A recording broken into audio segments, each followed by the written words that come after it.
స్పష్టత కోసం రైతులు ఎదురు చూస్తున్నారు. 70 లక్షల మంది రైతులు ఎట్లా అమలు చేయబోతున్నారు అనేది ఉంది. ఎందుకంటే 2 monthsలో మళ్ళీ ఖరీఫ్ సీజన్ ప్రారంభం కాబోతుంది. మీరు ఎలా చేయబోతున్నారు? రైతు భరోసాకు సంబంధించి ఎవరు ఆందోళన చెందాల్సిన అవసరం లేదు.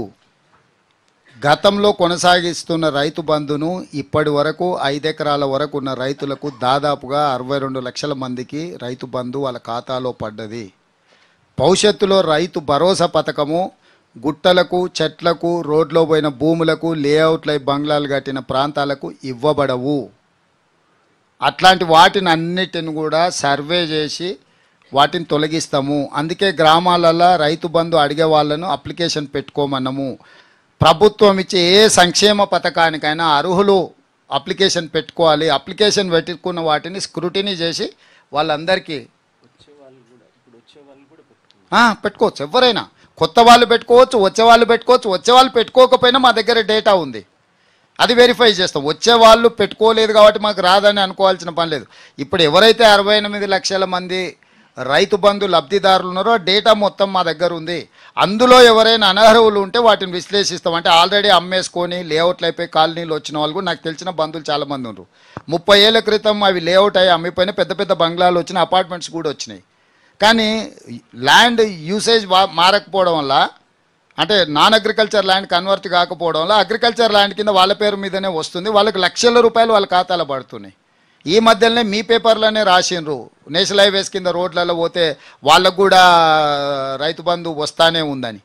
ఇట్లాంటి నిర్లక్ష్యము, తప్పుడు విధానాలకు రైతు భరోసా పథకంలో పులి స్టాప్ పెడతాము. తప్పకుండా వాళ్ళని పెంచి, అంటే ఈ దుర్వినియోగాన్ని ఆపుతాము. నిజమైన లబ్ధిదారులకు పూర్తి స్థాయిలో అమలు చేస్తాం.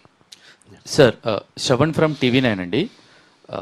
మిగులు రాష్ట్రంగా ఏర్పడిన తెలంగాణ అప్పుల రాష్ట్రంగా మిగిలింది. ఇప్పుడు ఖజానా ఖాళీ అయింది. 1వ తారీఖు ఉద్యోగాలకు జీతాలు ఇస్తున్నామని మనం ప్రత్యేకంగా చెప్పుకోవాల్సిన పరిస్థితి ఏర్పడింది. ఈ టైంలో మీరు 3 నెలల్లో 30,000 ఉద్యోగాలు భర్తీ చేశారు. ఇంకా చాలా ఉద్యోగాలు ఉన్నాయి. సంపద సృష్టించడానికి ఇప్పుడున్న ప్రభుత్వం తీసుకుంటున్న నిర్ణయాలంటే ఎలా సంపద సృష్టించగలుగుతున్నారు? ఇప్పుడు దుబారా తగ్గించడం పెద్ద సంపద సృష్టించినట్టు.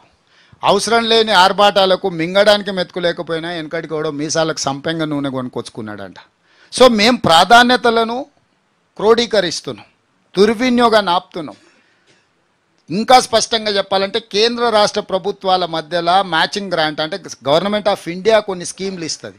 ఆ స్కీమ్లలో ఏంటంటే 60% నిధులు వాళ్ళు ఇస్తారు, 40% మనం వాటికి కలిపితే 100%తో నా కార్యక్రమాలు తీసుకోవచ్చు, ఇంక్లూడింగ్ సాగునీటి ప్రాజెక్టులు. ఇప్పుడు పాలమూరు రంగారెడ్డి ఎత్తిపోతల పథకము ఇప్పుడు జాతీయ ప్రాజెక్టులు అనే విధానమే మోడీ వచ్చినాక రద్దు చేసి, నేషనల్ ప్రాజెక్ట్ అంటారు కదా, ఆ విధానమే 2015లో రద్దు అయిపోయింది. ప్రతిసారి కేసీఆర్ నేషనల్ ప్రాజెక్టు కోసం లెటర్ ఇచ్చి వచ్చినట్టు. అసలు హెచ్ఎస్సి అని మా ఫాదర్ చదువుకునేటప్పుడు హెచ్ఎస్సి ఉండే, తర్వాత అది మార్చి ఎస్ఎస్సి అని వచ్చింది. ప్రతిసారి పోయి నేను హెచ్ఎస్సికి ఫీజు కట్టి వస్తాను, నేను పరీక్ష రాస్తా అంటే అది విధానమే లేదు. పరీక్షకి వెళ్ళి రాస్తావు. సేమ్ నేషనల్ ప్రాజెక్ట్ అనే విధానం లేదు. PMKSY కిసాన్ సంయోజన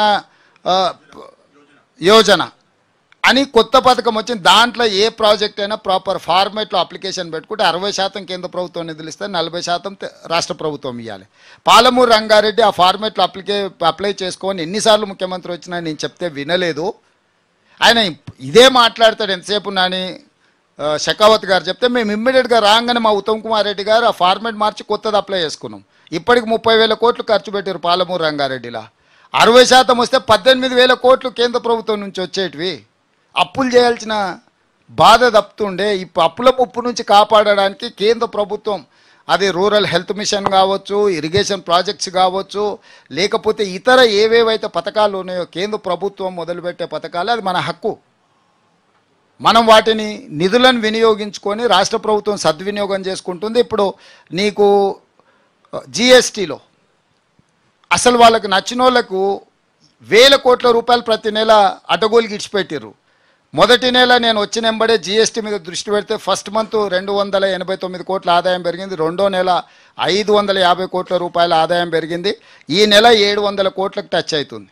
నెక్స్ట్ 3 నెలల్లో ప్రతి నెల నాకు GSTలో ఒక 1,000 కోట్ల రూపాయల అదనపు ఆదాయం, అంటే పన్ను ఎగవేతదారులు పన్ను కట్టకుండానే ఇన్పుట్ ఇవి తీసుకోవడాలు, అసలు ట్రాన్సాక్షన్ లేకుండానే తీసుకోవడాలు, అంటే ఎన్నో రకమైన తప్పులు. ఎక్సైజు మీరు చూసారు కదా, టానికో బీనికో అని వాళ్ళకి సంబంధించింది. దాంట్లో ఒక్క నెల చూస్తేనే ఒక 200 కోట్లు ఎంతో, ఒక సంవత్సరానికి లెక్కేస్తేనే 200-300 కోట్లు వచ్చింది. 5-6 నెల ఈ 5-6 ఏళ్ళది లెక్కేస్తే 3 ఏళ్ళు 4 ఏళ్ళు అయినట్టుంది. అవి లెక్కేస్తే ఇట్లా చాలామంది నచ్చితే నజరానా, నచ్చకపోతే జుర్మానా. ఈ విధానం జిఎస్టీలో కానీ, వ్యాట్లో కానీ, ఎక్సైజ్ డిపార్ట్మెంట్లో కానీ అడ్డగోలిగా అసలు ఎట్లా పడితే ఎడాపెడా దోపిడీదారులకి ప్రభుత్వం సహకరించింది. ఈ 300 రోజుల్లో దాదాపుగా నాకు ప్రతి నెల 700-800 కోట్ల రూపాయల ఆదాయం పెరిగింది. నాకు నమ్మకం ఉంది ఇంకా కొద్ది రోజుల్లో ఒక 3 నెలల 1000 కోట్లకు, అంటే ప్రతి నెల 1000 కోట్ల ఆదాయం పెరిగితే నాకు సంవత్సరానికి 12,000 కోట్ల ఆదాయం పెరుగుద్ది. 12,000 కోట్ల రూపాయలతో నేను అమలు చేస్తున్న సంక్షేమ పథకాలకు ఏమేమి అవసరం ఉందో వాటన్నిటి కూడా ఒక పద్ధతి ప్రకారం ఖర్చు పెడతాము. దుబారా తగ్గిస్తాము, సోకులకు ఖర్చు పెట్టము, అంచనాలు తక్కువేసి అడ్డగోలుగా పెంచే విధానం మా దగ్గర ఉండదు. తద్వారా మిగులు నిధులతోని ఇవన్నిటిని కూడా అమలు చేస్తాం.